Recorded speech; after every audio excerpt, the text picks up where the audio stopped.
Hi, everybody. You are on the Williamson Watcher podcast with me, Peg Rossetti, member of the Williamson County Republican Party. And today I just am with the one and only Elliott Franklin.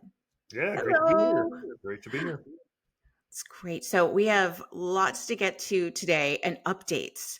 So it was all on the news Friday. Pam Bondi made an announcement of somebody we spoke about in our last episode, and that is Kilmar Abrego Garcia. Do you recall that, Elliott? Well, yeah, we're talking about the illegal immigrants. Yeah, Yes, so he was called the Maryland Dad, which was this total misnomer because, according to the grand jury indictment, the indictment came back on May 21st. He has been indicted for human trafficking. He made over 100 trips, they found, smuggling people throughout the country. And that is according to Pam Bondi, noting that MS-13 gang members and violent gang terrorist organization members were among the thousands of undocumented immigrants brought to the U.S. in his trips. And this is especially disturbing, she continues, because Abrego Garcia also alleged with transporting minor children. So the defendant traded innocence of minor children for profit. So this happened in Nashville. And so he is on his way back. And I would assume he's coming back to Tennessee and is going to be housed somewhere in Middle Tennessee. What say you, Elliott? It's just crazy. I don't know how it can't be more strange that this Maryland dad, all of a sudden, he's here. yeah. It shows you. I mean, kudos, obviously, that the trial has gone through and that they're working through this. But again, you're right. We did chat about this last time. This is serious. We've got to support our prosecutors, our law enforcement, to track down and continue supporting President Trump in getting these traffickers held accountable, and also the illegals. Again, we've got to continue deporting those and getting those out. Our healthcare system, our criminal justice system, being overrun, and our own families and children. We've got to stay, in high watch mode over our families and our children. If you've got that gut feeling about something, you've got to take care of it. Absolutely. So this also harkens back to another podcast episode that we had. You just mentioned about the health care for the county has increased over $500,000. Is that the number? Am I correct on that? That was what they discussed at the budget committee meeting. Yep. Right. So at the budget meeting, this was on Monday, they had this overage of $500,000 for healthcare for inmates of the Williamson County jail facilities. So that is all on our dime. And so I don't know where he is going to be held, if it's in Nashville or it's in Williamson County, but we'll be on the hook, and as we all are, for healthcare and taking care of illegals, or not necessarily just illegals, but anybody who's within the prison system. So that is a huge number.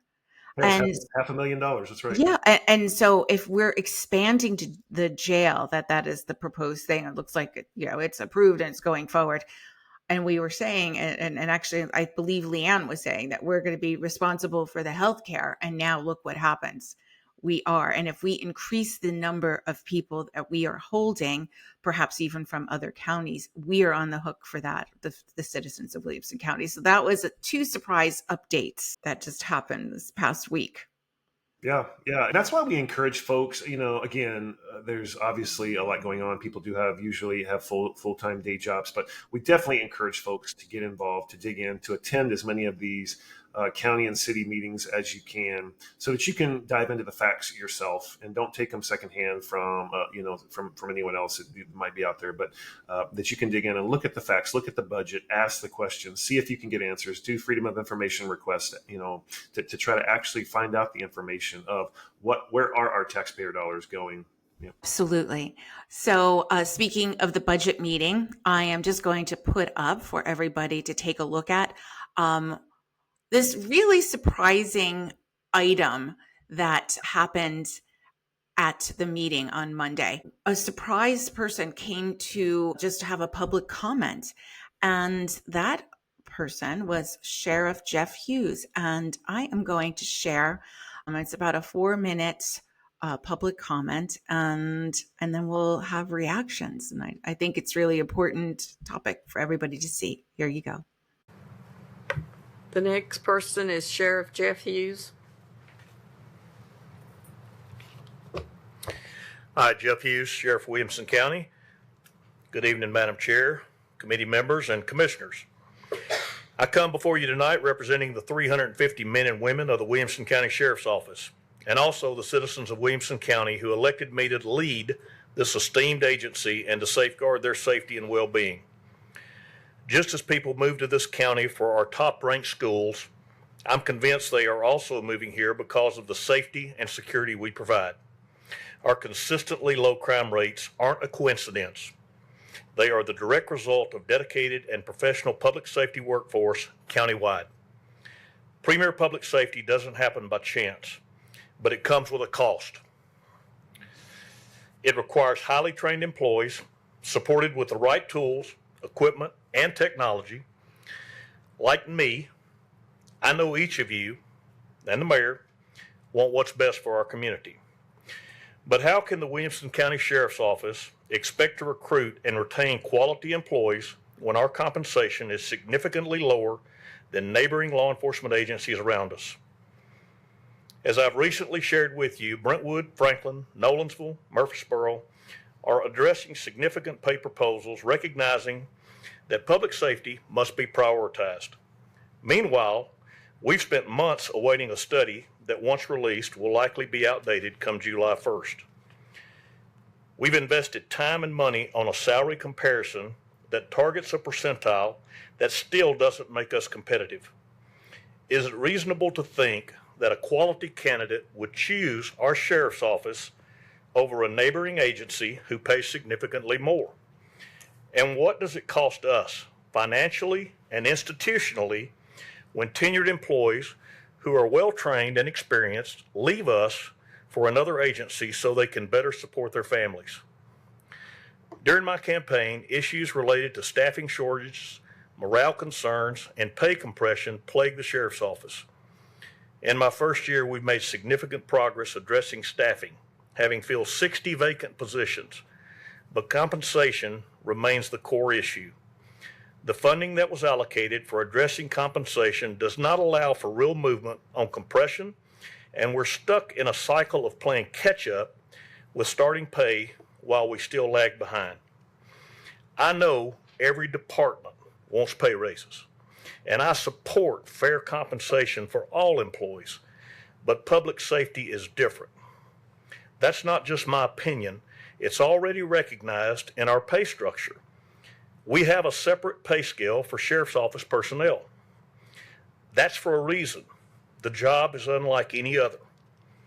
Rest assured that I will be relentless when it comes to fighting for better pay and benefits for the men and women who put their life on the line every day. We all want great parks, great libraries, great schools, but the reality is without public safety, nothing else really matters unless our citizens are safe. Let me share something with you that sets the law enforcement community apart. All of us would lay down our lives for our loved ones, but the men and women in uniform are willing to do that for people they've likely never even met. That's who they are. That's what they do.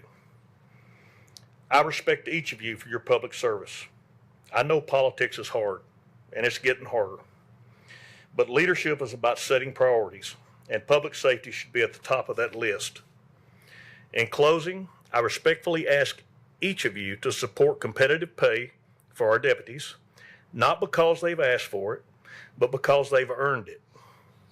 Because this agency should not settle for being adequate when it has the potential to be elite. The citizens of Williamson County expect and deserve nothing less. Thank you for your time and for your continued commitment to our community. Yeah. Wow. Yep. I almost fell off my chair when I saw that. I mean, oh, where do you even begin?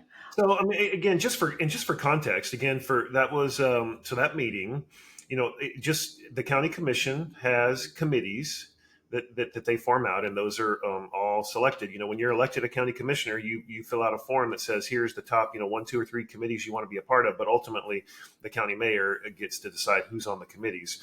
And so the budget committee meets obviously to review the budget and prepare, and they vote on things which it's not binding votes, but those votes then, when they have the actual county commission meetings, they always say when this proposal is going up or this budget transfer is going up in the budget meeting, committee, they voted, 3-0 for this or 5-0 for this, just so the other commissioners know the research that was done in that committee and how the committee felt, but it has no bearing on the overall vote, or it shouldn't.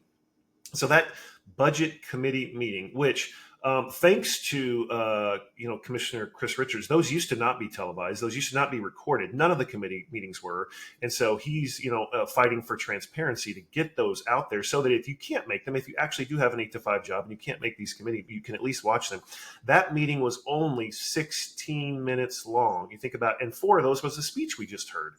And so, with all of the challenges that we're working for, why is there not more transparency? Why was there not more discussion in those meetings? But yeah, I don't know if it was just a planned public hearing about the budget, because I did not see the month before budget. So I know that there's been. That's a great point. It may just have been, because as was stated in the end, they're not even going to talk about the budget at the upcoming meeting on Monday, June 9th, the county commission meeting.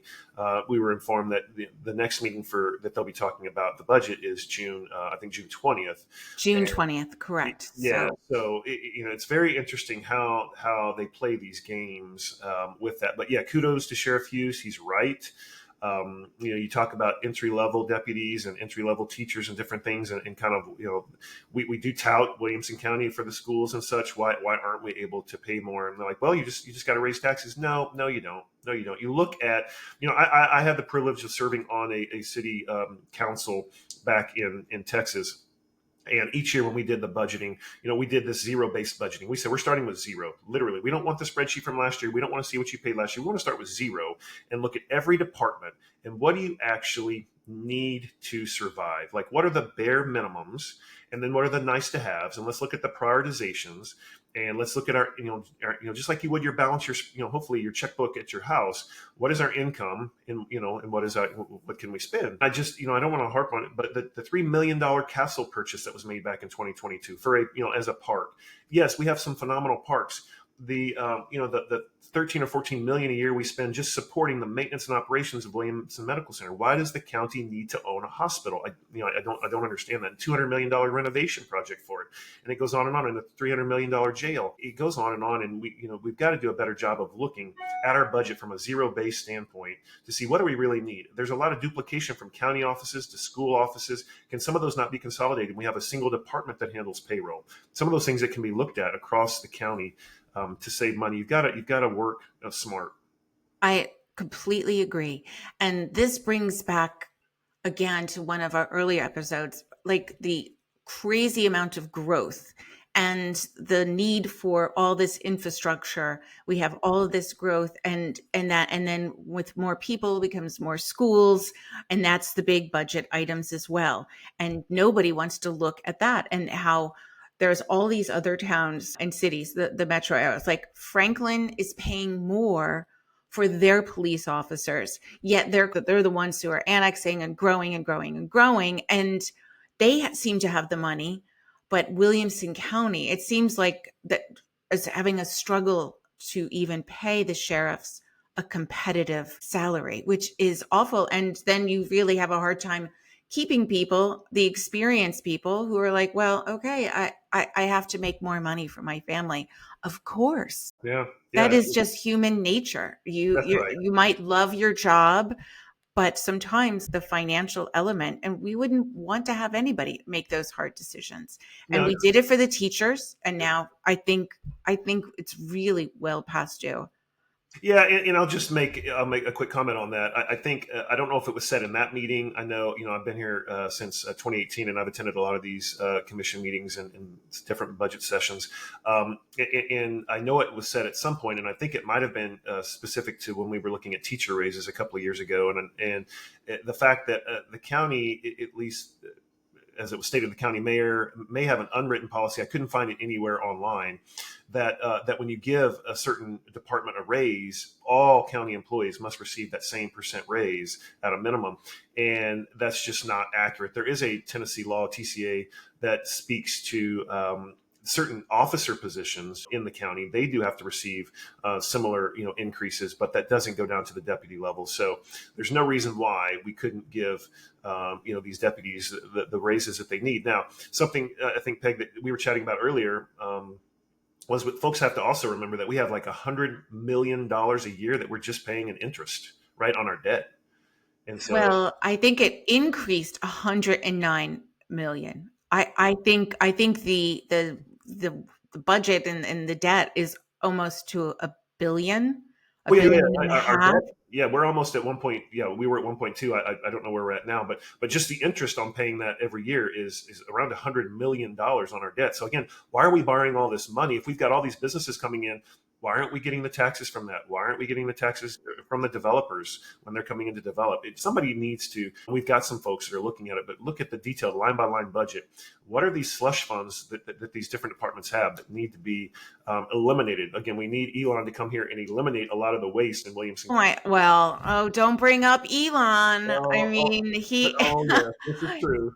what is going on with that? I mean, Elon might have lost his mind a little bit because I'm on Team Trump. Well, I've the always been on infighting, Team that's Trump. right. We need a government efficiency here. I don't care who runs it. That's Yes, right. yes, we need Doge. Doge is Yeah, still in effect. We that's right. need a Toge, Tennessee, or Woj, Williamson County. So, what I found interesting, Sheriff Hughes said, is that what is this study? They're studying. It's not been released. This whole thing with studies, and it costs so much money to do studies, and then the study is moot by July, We and did then this. you can't do that. I agree, and that goes to the fact we paid a company to do a study on the jail before they proposed the new jail. And I mean, it was a joke. You're right, and we did the same thing. They do study after study. They did the same thing with the school district. The school district, paid some mother and son 50 grand or something to go see if there was racism in our schools or something. Why are we paying all this money to these outside firms? But on the jails, they paid a firm, and oh, by the way, they wouldn't release the results to the public because they said it was confidential in terms of and they were talking about the rock quarry and if the levels of the blasts were in accordance with the guidelines every day, because of course they're not. So when they do those blasts, it's gonna put holes in it's gonna put cracks in the new jail as well, since they're building it right there. Yeah, But they wouldn't release. So they're spending money. yeah. Is the seismic activity correct? No, it's not. But they're never going to tell us that. Yet they're going to give a company 50, 100 grand to do a study. Same thing with Sheriff Hughes. Why pay a company when you can go out and publicly look on the websites and see what Franklin, Murfreesboro, and all these other counties? It's public information to see. I'll where do that for them. Yeah. I'll do it for free. Yeah, I could get that information. So what I loved what he said is that without public safety, nothing else really matters.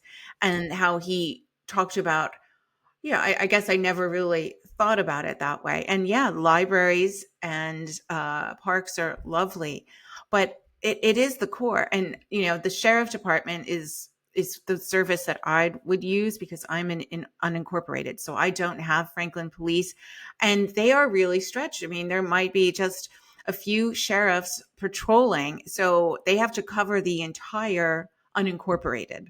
That's right. And that's a hard job. The miles that they have to go through, the safety issues that they have to deal with, because they're also, I believe, on the highways as well. Like that is part of what they do. So they're protecting all of that, making sure that it's safe. So they've got a really tough job. And yeah, you might say, well, where we're going to get it in the budget. Well, I agree with you. You have to put a priority on something. You can't just keep growing and making nice things without taking care of the people who take care of us. And so if we did it for the teachers, we must do it and they have a separate salary scaling because it is so specialized and it's dangerous. It's a dangerous job and they need to be paid accordingly. I mean, we can't even get with Murfreesboro. Right. We can't get the same rate as Nolansville. I mean, come on, we have to do better in Williamson County. Yeah, I mean, look, a lot of companies in the corporate world, and the county is a corporation; it's an enterprise, and a lot of companies in the corporate world right now are looking hard at their bottom lines, and they are making some difficult decisions. And you see over and over, even the most profitable, successful ones, Microsoft and others, they're laying off hundreds of employees. You've got, not saying that that's an option, that that's what we should do, but you've got to consider that. Are there roles that can be eliminated, that are no longer needed, that can be automated? You've got to work smarter. And I know a lot of these people have families, and obviously that's a challenging decision. I've been laid off a couple of times. I know how it feels, but sometimes you've got to do that. You've got to look at across the entire spectrum. Nothing should be off the table. Nothing should be off the table. And we have to all be grown and be able to discuss like as a community. So I do urge everybody to go to these meetings, go to the budget meetings, go to the county commission meetings. So county commission is meeting on Monday, 9th.